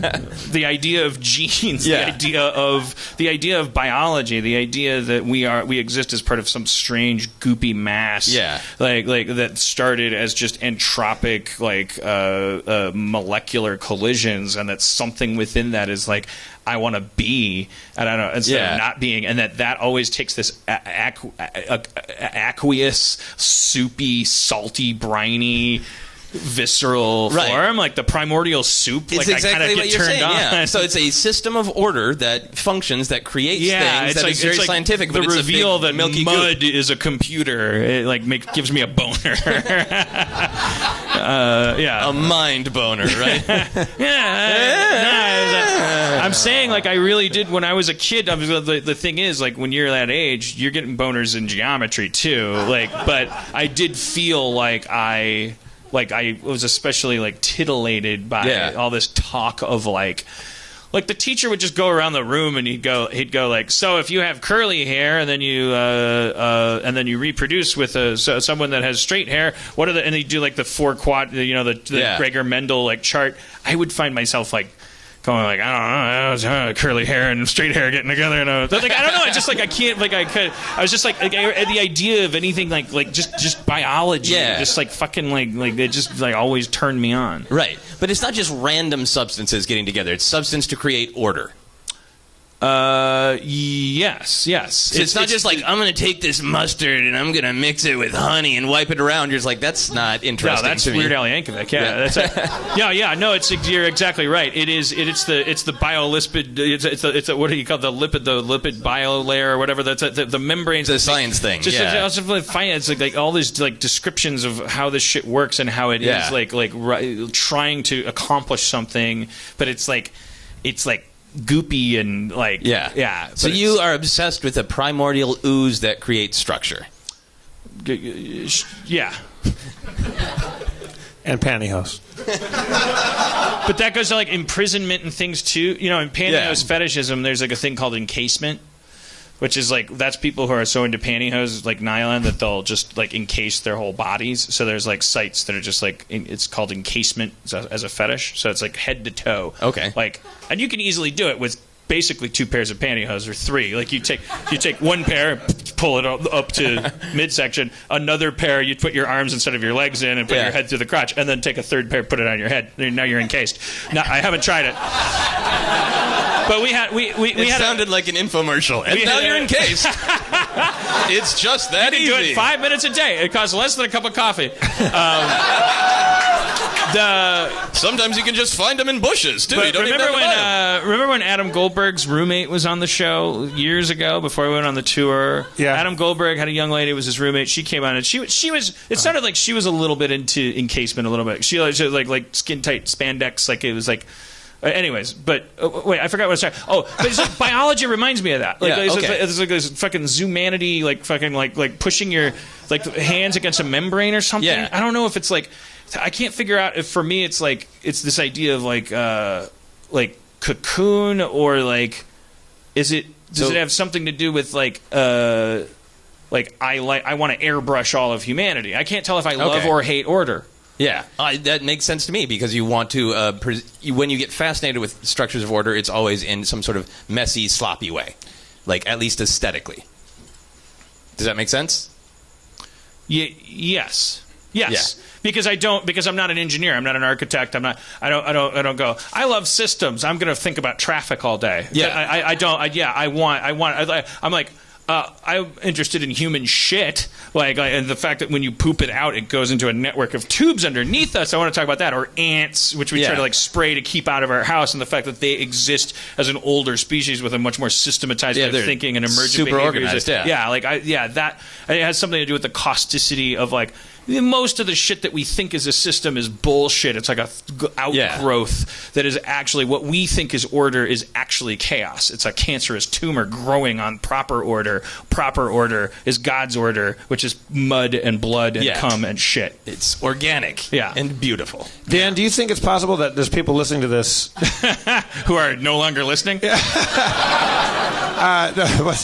Watch how delicately I shoehorn our ad into this. Do you think it's possible to be obsessed with Rick and Morty and video games at the same time? I think if you like. I think Rick and Morty definitely indulges because Rick is like he's a sociopathic, anarchistic, like crazy genius who definitely doesn't want to be told what to do, and yet he's like able to like make robots and clones, and he's able to subvert biology and technology to get whatever he wants done, and all he wants is to be left alone, and puke green shit out of his mouth, and he still drinks out of a flask. There's like definitely an embrace there of like what is the role of order versus chaos? An exploration you too can now take part in using Cryptozoic's new Rick and Morty games that they've come out with. There's 3 games, I believe, right? You tell me. I think I have them written down right now. I was just told by Dustin to plug this right now. One game is called Total Recall.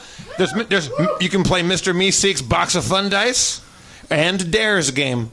Oh. So I promoted that wrong in the mid-roll recording that I did at one point because I thought there were 2 things, and one of them was called Mr. Meeseek's Fun Box of Dice and Fun Dares game. You might be right. I'm only reading what's in this text. Wait, Dustin's saying there's 2. It's 2. You're right. Okay, all right. There was order in the chaos. There was order in that chaos. So, Jeff, are you saying that this company that I think is called Cryptozoic.com?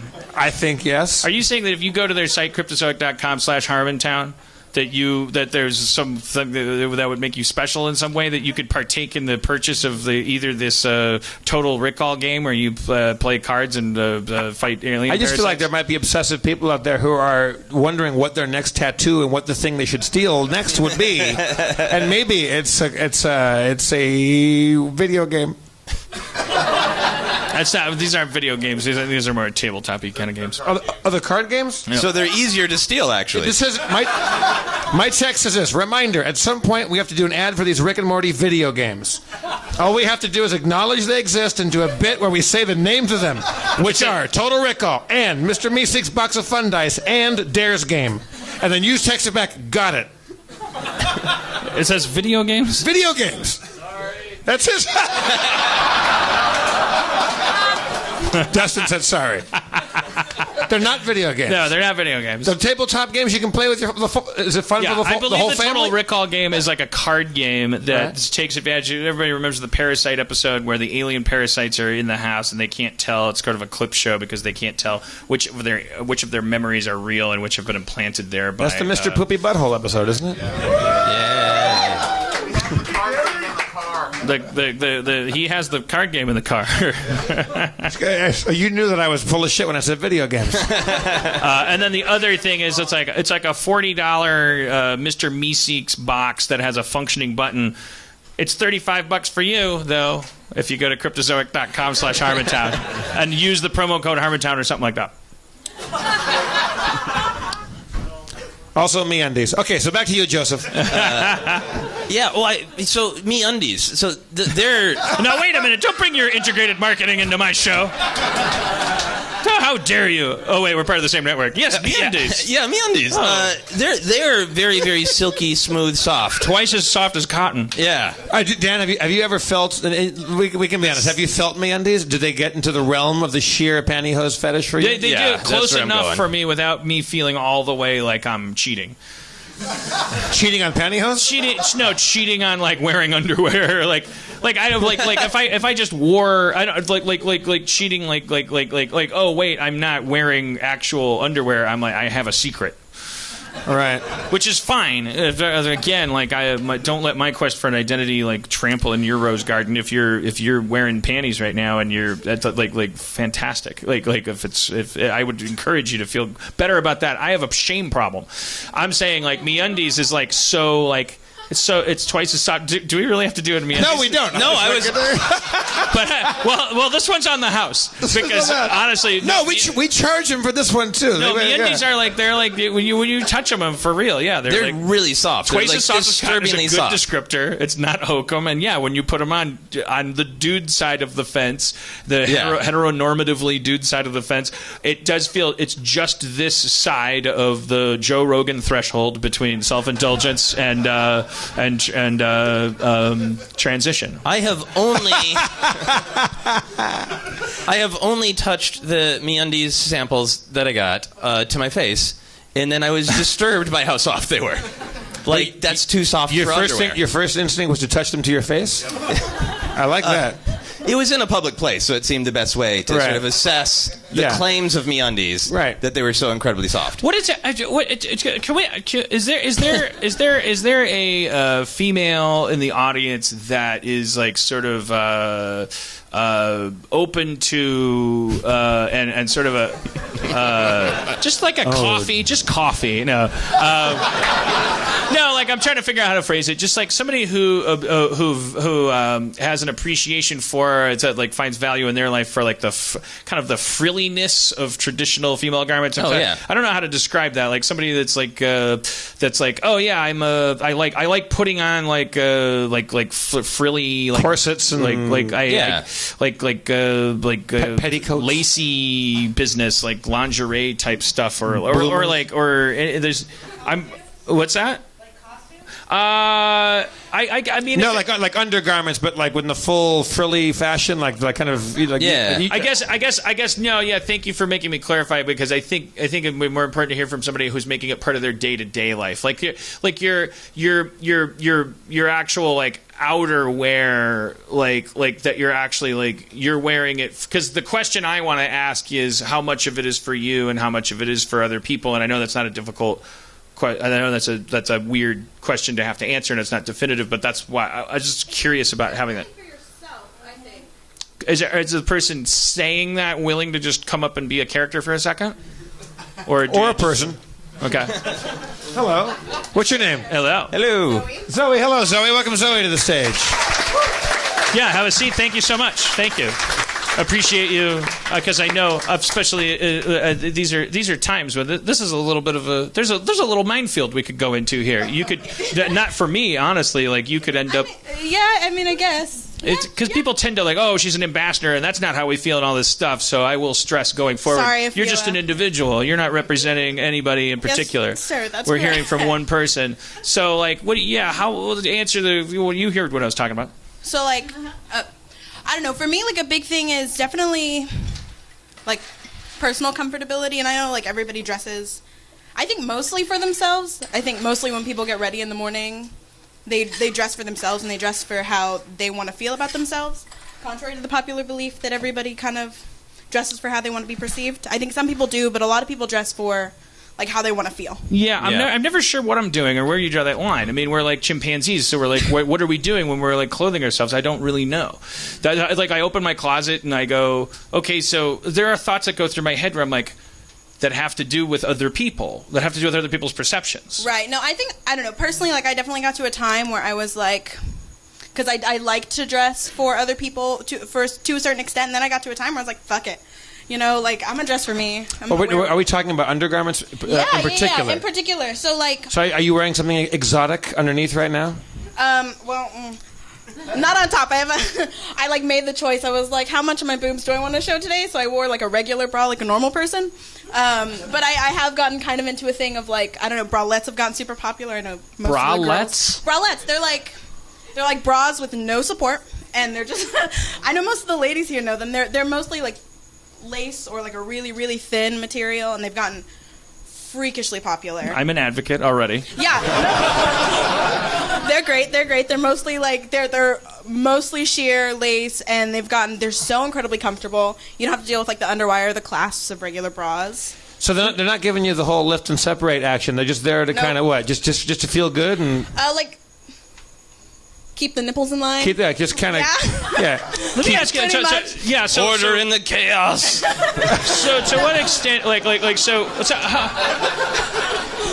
this isn't an easy question either. Like bras in general, like we were all born past the time of like, well, not we weren't all born. If you're out there like this, there was this bra burning. There was like bras specifically where we're just focused on for a moment in our history. It's like in feminism, it's like, what the fuck am I wearing these for? The idea was like, aren't these just making my tits look better for whom? And like fuck you. And that, but then from that gets born. It's like, well, wait a minute. Like when I'm jogging, I don't want, you know, like I don't really know anything about that stuff. I've never actually asked these questions. Like so what you said that you talked about the underwire and the so like bras have like a metal wire underneath them. Like we know how, yes. Bras yeah, but I'm saying because you said these bralettes. The difference is like one of the differences is lack of support, and the word support kind of like for me needs to be clarified because support could either mean comfort for the individual or cosmetic support.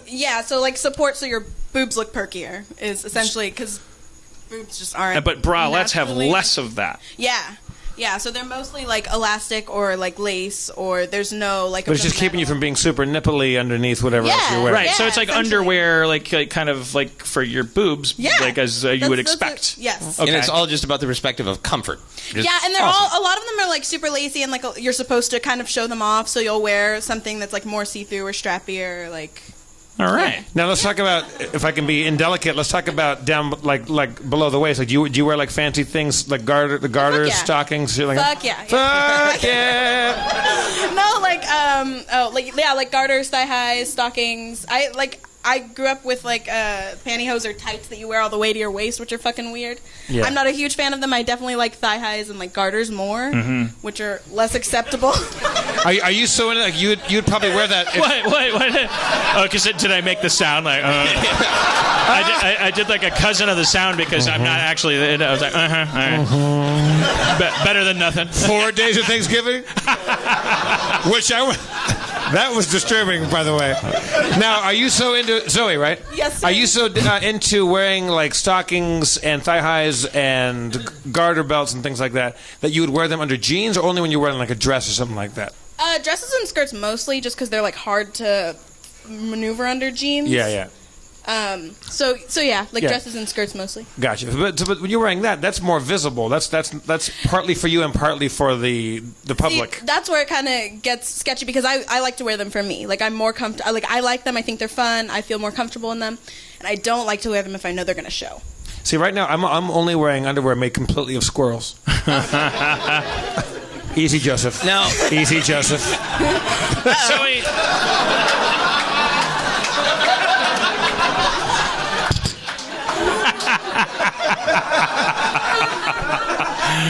He's reacting to your squirrel underwear like a squirrel would react to my nuts. To a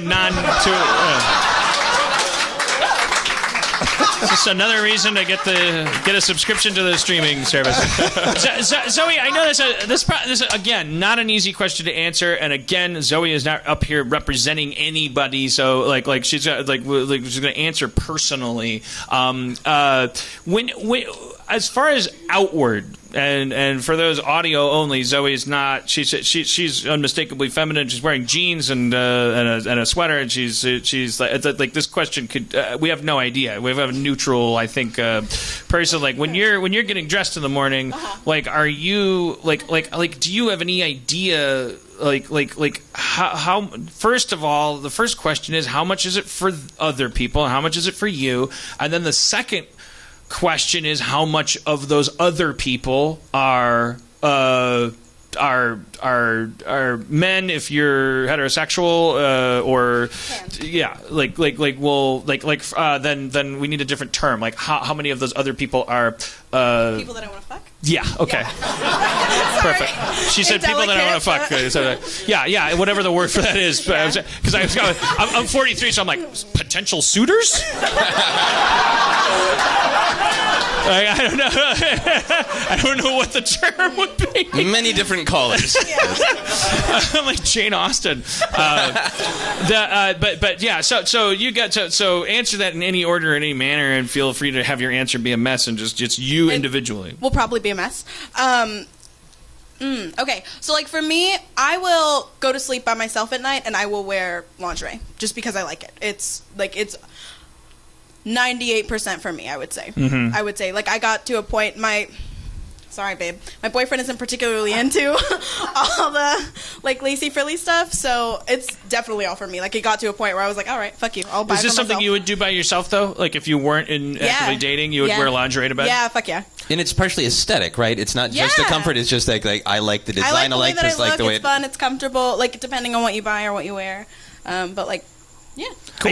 I feel I can't tell if this is, like in like 1993 this was like a fun cute thing for a guy to say, but now I don't know if it's just one of those pig-headed perpetuation things to say. But I feel like if I were a woman, I would like a big part of like what I wore to bed would be like how I looked. But I don't know now that makes me feel like I would. But yeah, but that's I don't know where that gets filed anymore. I'm like I feel like I would wear like Garfield like t-shirts, but I would like pick them. I would want them to fit right, so that I would like, so that I'd look like this is the Joe Garfield Beth Williams t-shirt in Poltergeist. Like I'd want to look like Joe Beth Williams in Poltergeist. That's what I would say.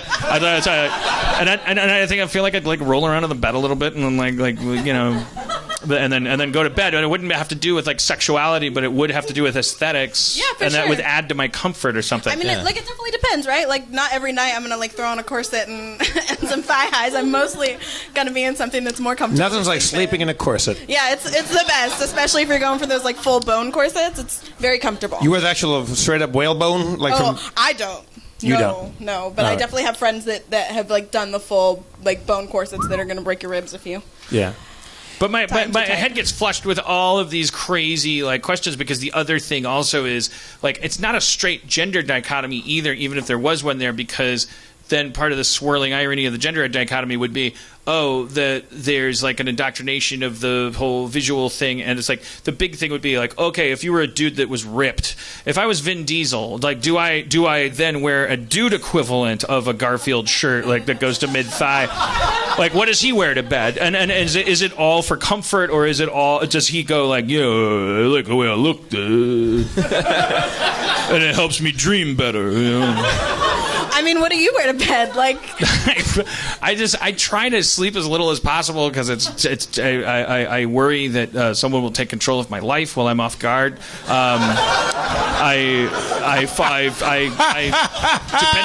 Depending on who I'm with, I may have pants around my ankles with a laptop on my lap. That's so funny. I'm reading Augustus by John Williams, and it's about Caesar Augustus Octavius, and he said the same thing. Like he didn't sleep that much because he didn't like the idea that that he was wasting that part of his life. Like other people are going to be doing stuff while I'm like. I try as hard as I can not to sleep, and I get away with it. Like I sleep very little. Spencer? But underwear, and like sometimes naked, but it's naughty. Like I feel if I fuck these underwear, and then I'm like I'm naked, and like I'm a little baby in the sheets, like I'm a little naked baby. Spencer, are you a naked sleeper, lingerie sleeper? What do you? I'm a lingerie sleeper.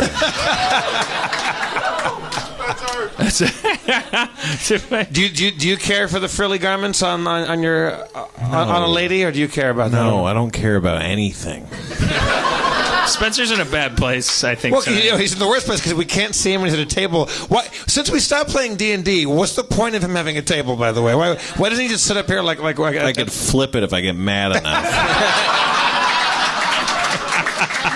All right. He seemed a little sleepy and like I don't want to say anything that has a value judgment on it. Yeah. It's like you were sleepy. You said you were sleepy in the green room. Oh, I said it. He's going to flip this table. We have to put more interesting things on the table, so when you flip it, there's like a debris field. Yeah. It's definitely one of those nights. There's nights where I forget about Spencer, and that's why he doesn't get to say a lot in the show. And then there's tonight. I was like, I think Spencer needs some space emotionally, like because I feel like they're. Well, mostly it's just like I don't have anything to contribute. Like for instance, I don't care about pantyhose, and I don't care about lingerie. So what am I gonna? Where do you come in on coconuts? I mean, exactly. They're the most mundane thing on the planet. I'd never thought twice about a coconut. They could fucking kill you, bro. Yeah. They could look up coconut deaths right here in Hollywood. You know that more people die of coconut deaths than ISIS? Than ISIS. Yeah. And 58% of all ISIS deaths are coconut related. Yeah. Yeah. That's what they don't want you to know at Big Coconut. All right, Zoe, but okay. So sometimes you you will sleep in something that is not necessarily designed for functional comfort, but there's a blurring of the line where it's like, I look good, and that makes me feel good, and that like I want to wear that to bed, and it's not even like self-sexual. It's not like you're like masturbating like because you're like, oh, I look so good in this lingerie, I'm going to masturbate and then fall asleep. It's just like I feel comfortable because I feel feminine. And so that right there answers like a big part of my question, which is like because if you were in the morning, then if you were picking your outfit and you were to wear something that had an alluring like vibe to it, a tactile vibe, or like it could very well be then like it's obviously if you're doing it, if you could do it in bed for yourself and have it be detached completely from other people's perception, then clearly like there's no question that like sometimes you just want to feel like a certain way, and that I don't know. We're monkeys, so we don't know. We can't detach ourselves from other people's Zoe, perception. like you're more maybe like a little more closer to how I am. Like I like dressing up. I like the feeling of putting a suit on. I like the action of tying a tie. Like I also with lingerie. There's a lot of the fun's got to be fastening a garter, like to a stocking, right? Right. Like that's just like that feels right. I mean, honestly, in the mornings, like I will like shower, put my undergarments on, and then take my hour to get ready before I get dressed. Like, it's something where it's like it's fun for me to dress up, even if it's underneath what I'm wearing, and like I know what I'm wearing throughout the day, even if other people don't. Like, it's really not about them. Right. You know, I mean, picking up stuff from the dry cleaners, just walking out with a bunch of new shit ready to rock, like, and then you see it and it's in the closet and there's a bag on it, and you take it out of the bag and like, I want to put this fucking suit on. Have you ever stolen someone else's suit? If I found anybody my size, I fucking would. I mean, I used to steal clothes a long time ago, but that was back when I was just a shoplifter and I didn't have any style at all. Like I didn't even know what my style would have been. But I don't think I'm a thief anymore. But let's just say I went into somebody's like if I woke up, like, you know, Alibaba Bunny when Bugs Bunny and Daffy Duck tunnel up into like Aladdin's like treasured they cave. took a wrong turn at Albuquerque. Yeah, exactly. And they're like for me, it wouldn't be gold and the piles of jewels. It would just be like a bunch of Vivian Westwood suits everywhere. And then I would steal everything. I have dreams. I obsess. Like my general dream at night is a mild anxiety dream about what am I going to pack, what clothes do I have, like what am I bringing? Yeah. Like it's like I'm a little late for the plane or the train or the tour bus or whatever, and it's like, oh no, I don't have the tie clips. Where the fuck are the tie clips? And like it's a mild anxiety dream that permeates like almost like half of my dream state, and it's all sartorial. It's all this clothing shit. So do you guys? So Zoe, let's draw a line between Zoe / Jeff and me / Spencer, who I lay in bed in whatever I was wearing when I fell into bed, and when Spencer texts me, it means I'm 5 minutes late for work, and I have 5 minutes to get ready, so I can only be 15 minutes late for work, and like that, and I almost like create scenarios where I can't. I taking a shower and caring about what I wear is off the table. I wonder like. Oh no! For me, it's obsession. Like, I set 5 alarms, so I've got all that time to get that. I wonder if I'm doing that because. Well, here's what I'm wondering. I'm wondering if the difference between people who take pleasure in caring about their clothes and people who don't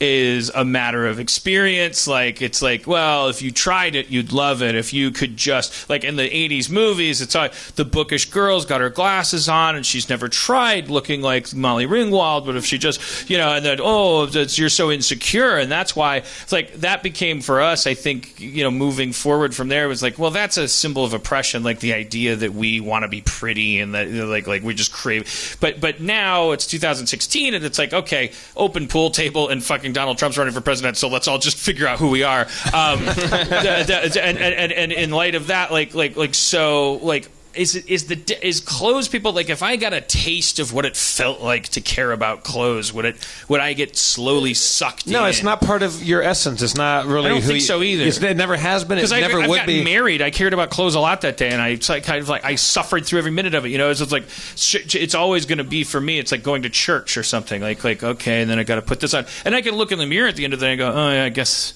I can see how people would prefer that. But it's like, and that's also why it took 3 hours instead of 20 minutes. Right. And I kind of. I don't know. Like for me, like at the end of the day, like I said before, it's just kind of like fuck them. Like it's what's up to you. I definitely don't think that like I don't know. It's like you like putting on suits for you. Yeah. Right? You like how you look in suits. This feels like pajamas to me. And pajamas are like little suits. They got little lapels. Pajamas got pockets. What am I going to put in that pocket? Do you have I got pajamas with a suit breast fit a pocket. squirrel in there. Like I'm not going to put anything in there. I'm not putting business cards in my pajamas. That's why I feel. See, I love pajamas. I went through a phase when I was working in community. I had a little bit of a nervous breakdown, and I started just coming to work in my pajamas. I think I was just trying to get fired because I was just like, well, if you guys are telling me to stop caring about the show, I'll just come in my pajamas, and that'll look like I'm relaxed while I'm fucking trying to edit the show right. And so I was just like wearing pajamas. And they're like, "You wearing pajamas?" I'm like, "Yeah, I'm a pajampian." Like I coined the phrase. I coined it, and I got fired. just for that play on words. I think also because I was insane. But it's not, like the idea of comfort. Like if it was like oh, these are silk, or like if everyone just wore pajamas. I don't know. I could see there's a Venn diagram where all of us are like going like oh yeah, that's great. I love those Vivienne Westwood pajamas because when you go like this, they don't rip, and they also feel good when you're sleeping, but they look good across a room. I was like, I like when I was in London doing some shows. There was a Vivienne Westwood store, and thank God there was like a sale going on because it's really expensive, and there was these great. Tall, like rail thin gay guys that work there, and they're just like they're wearing outfits I could never wear because they're way too flashy, but they look awesome in it. And like going in there and trying stuff on, and like that, that's me being the what a girl wants, like that's my montage. What a squirrel wants. What a squirrel wants. God damn it!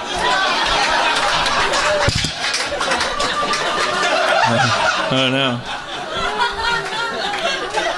Am I going to fuck Joseph Scrimshaw tonight? Do you still have the costume? Yeah, actually. Oh, shit, it's on. I'm going to put a suit on. It's going to be really good. Yeah. But yeah, then I got this awesome suit that I love, and I came out of the thing, and I was like, oh, now we have to find a tie for it. And they're giving me these really flashy ties, and it's not my thing. And I was the only guy in the store. And it's all these, these great London, like sales clerks in a sexy store in Savile Row. And they're showing me these really flashy ties, and so I pick out the one I liked, and the guy's like, I go, what do you think about this? He goes, it's okay if you are in 5th grade. He's like this French guy. I was like, hey man, we can't all dress like you. Yeah. Or I have to keep it a little more square than that. To me, then you leave with a big ass bag and you feel like Julia Roberts in Pretty Woman. It's good. Right. I had a breakthrough with a guy. I think it was literally it was in New York, and I had to do some kind of show, and it was and I had to run out to one of those Saks Fifth Avenue, or you had a buyer, like a shopper, like a personal shopper. Yeah, right? or there was a guy that it was a guy that worked at the place, and it was he was getting frustrated with me because it's what do you want, this and that. And Dan, real quick, he got what I would love to have is somebody that takes you out and is a personal shopper, and you go out and they pull stuff for you and you try stuff on. They take you from store to store. Oh, you're thinking of a different thing though. That was a disaster. Yeah. Oh. No, there was an emergency where it was I needed I wanted to get a jacket or something for a thing, and I remember the guy getting frustrated because it's he worked in clothing, and there was this barrier there where it was I need a new jacket and I want to look good, but it's when it's same thing when I go to a haircut place. It's well, I'm not in the business of talking or thinking about my hair, but I'm here for a haircut. So what are we going to do about this? And so there's frustration on both sides, and then there's a syndrome there of you feel as a consumer, if you don't care about your hair or clothes, you feel bullied, you feel snobified, like you're like, oh, this person like knows more about hair and clothes and they're judging me. But I think it's just like they just want to know, so I just blurted to the guy at one point. I said, look, I want clothes that no matter where I went in time and space, people would ignore me. They would not be able to tell if I was rich or poor or clean or dirty or from the past or from the future or high status or low status. They would leave me alone. And he was like, oh. And he took me over to a fucking gray jacket. And I was like, you mean Yves Saint Laurent? Yeah. He was like, oh, you want to be a fucking generic time traveler? That's great. Yeah. I would love a clothing store that was just called "What Are We Going to Do About This?" That totally embraced, like, I know I want to do something different, but I just, like, you can just come in weeping and like, it's okay, we'll help. Or just a place where, like, you know, like, there's like wine, clothes, hair. There's got to be like 5 other things in this category where it's like every once in a while you run into a person that somehow strikes upon a vibe with you where you don't feel intimidated, and in that moment you learn 1,000 things. Like I've eaten in a restaurant where I was like, I just had the fucking balls or whatever, stupidity or highness to go like, look, I don't know anything about wine. Can you tell me what the fuck this is all about? And I've done that before and had the person go like, tell you all about it. And all right, knock it off. I'll take the hash browns. Fuck off. But then like, but there are those moments where you intersect with somebody who's like, oh, you want me to teach you about wine from the beginning. Right. Yeah. Treat me like a person that wandered off a rocket ship and doesn't know what a glass is, and go from there. And sometimes you'll sometimes you'll get a hairstylist like that, and sometimes you'll get a person that's like helping you find a shirt like that, and you kind of like, I don't know if you like I walk away from those experiences going like, oh my God, humanity has a chance, because I still don't care about jackets, but I no longer, there's this whole world where I thought it had everything to do with like, you're either smart or stupid, or you're hurting someone or a victim, and it's actually just people who care about jackets and people who don't. And I met a person today who was in the right mood, and we talked, like we made a friendship, and I got a jacket. I have knowledge, and I'll share some with you. It's not a judgment whether you have it or I don't. It's just here's so some there knowledge. Should be I think there would be a huge market for like, well, you know, look how big those that series of books, Blank for Dummies. It's like it's like take that principle and just go like, and like this is a clothes store where what are we going to do about this? I guess I just took 10 minutes to repeat what your pitch was. Yeah, like you like a place where you felt comfortable walking in and going, I don't know, man. Yeah, come on, help. So just help me. When you were a little girl, like, did you always like know what you wanted to wear? What you were going to wear to school or out? Yeah, I was a little bit out of it growing up. So I had like my phases, but every phase I knew exactly what I wanted to wear, and like how I wanted to look and how I felt comfortable. Actually, on the drive up here today, I'm from Orange, we had a conversation about my hair, because your hair's badass, by the way. Thank you. Thanks. We had a conversation because I want to nestle inside of your hair. You know what? After, I'll give you the opportunity. All right. We'll be good. Joseph and I are going to get into like a squirrel. It does. It is like a nest. It is. It's like a nest. So we'll take that time. But about how I went through like a large period of time where I was like just red hair, and I was like fire engine bright red hair, and I was like, this is me, and I like attached myself to that, and that was like what I was just most comfortable with, and like how like I knew that was me, and that was like a mistake. And I had another 2 years where I still had the bright red hair, but I also had a mohawk, and nice. So it was like, but I was like, this is fucking me. Like Do you have any idea why? What signal you got that made you go on the red kick? No. I do know that one day Dan just heard redhead, and now he's going on this. No, what I heard was like a common cry of somebody who's just like, I have a history of like I would just pick random shit as I was growing up, and I would go like, well, I gotta have something. I straight up had like a mohawk, and like you guys see, I have real curly hair. And so I just buzzed the sides of my head and just had like a weird-ass curly mohawk for 2 years. And it happened because my friend one day was like, I'd like to shave my head. And I was like, that's a good idea. I went home and I was like, hey, Mom, break out the clippers. And she was like, all right, let's do it. And so I showed How up tall to- was the mohawk? I mean, it grew. Like, my hair was about this. Like, at its height, like how high was the mohawk off your head? Well, it got to a point where I couldn't wear it like straight up anymore because I wasn't like gelling it up. I was just letting it do whatever, so I would braid it back. I got you. So it'd just be like one braid down the center of my head. Dig it. Which, yeah, very, very odd. It never got like super high, and when it got, I had bangs too, so it was like a pompadour above the mohawk. Yeah, whatever you're thinking, that's what it looked like. It was awful. So then this all leads inexorably to like did you have an epiphany at any point of like, I don't know, were you pursuing things the wrong way when you were going from this to this to this to this, like Don Cheadle in Boogie Nights? He's like, I'm a cowboy, I'm a robot, I'm a this and that. He had to find his look, or did you, or are we seeing you in another phase, or did you have like a Zion that you came home to? I don't know. Like I really don't, because I think I definitely, like, my motto through high school was like, when I'm 80, I just want to look back and be like, yeah, I did that shit. And like every single thing. Would you like to see would you like to see yourself change? Because a lot of people like when look I at die, themselves. I want a montage of just all my bad hair choices at my funeral. There you go. Yeah, well, Yeah. because that's the thing that happens to all of us anyway, and like it's better to embrace that. Like, Yeah. too many people from my generation are like, oh, these embarrassing, like, oh, the things this was in back then. I look like the Ramones and all this stuff, and it's like, well, yeah, but you didn't know. I mean, like, and also, like, what is your hair? It doesn't matter. Right. Yeah. So it's Right. good as like you're just like, I want those coffee mugs from every gift shop. That is like every 3 years. That's right. Yeah. So I definitely, like, right now it's just kind of like doing my thing. This is what's appropriate. I'm like a new adult, so I'm going into like, this is what will get me okay in life without me like getting in trouble for my bosses. And I'm sure I've been kind of talking about reverting back to like the bright hair. So I have a bottle of pink dye in my bathroom right now. That when you make a change, do you know? Is there a signal?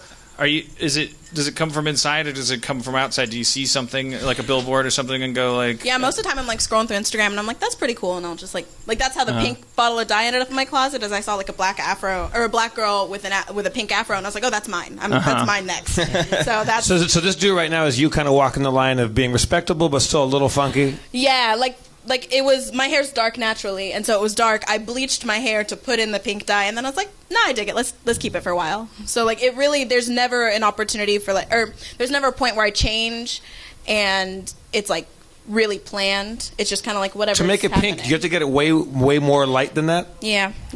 So you just got to bleach the hell out of it then. Yeah, it's gonna be a process. Do you feel like it affects what you do? Like if you went pink and it was a little bit more shocking, do you feel like I would maybe do some things with pink hair that I didn't when I was not pink hair?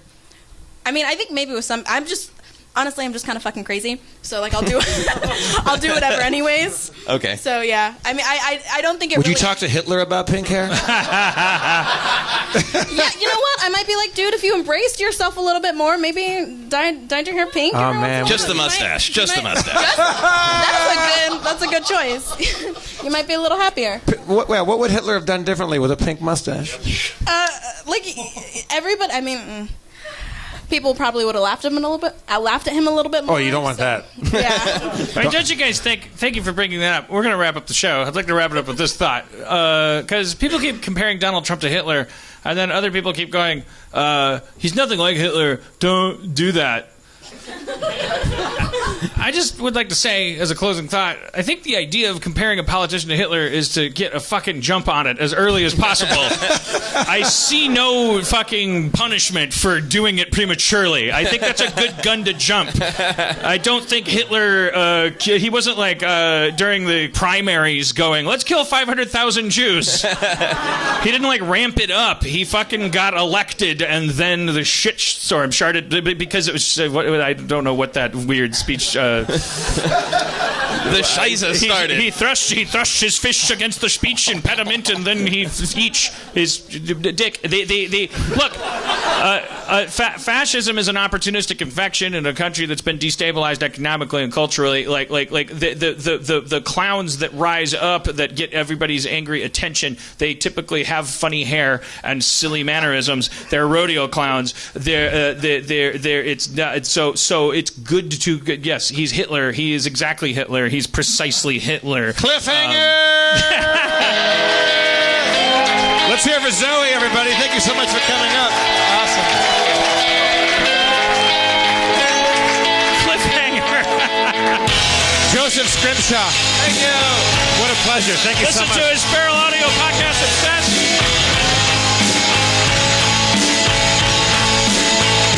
Spencer Crittenden. I'm Jeff Davis. Your mayor is Dan Harmon. Go check out those non-video games, Rick and Morty, whatever the hell they are. Come back next week. The world will still be here. Oh, also, Six Teatman for writing that awesome song about the Radiohead Nightblade song. That was absolutely magnificent. All right, everybody, drive fast, take chances. We love you.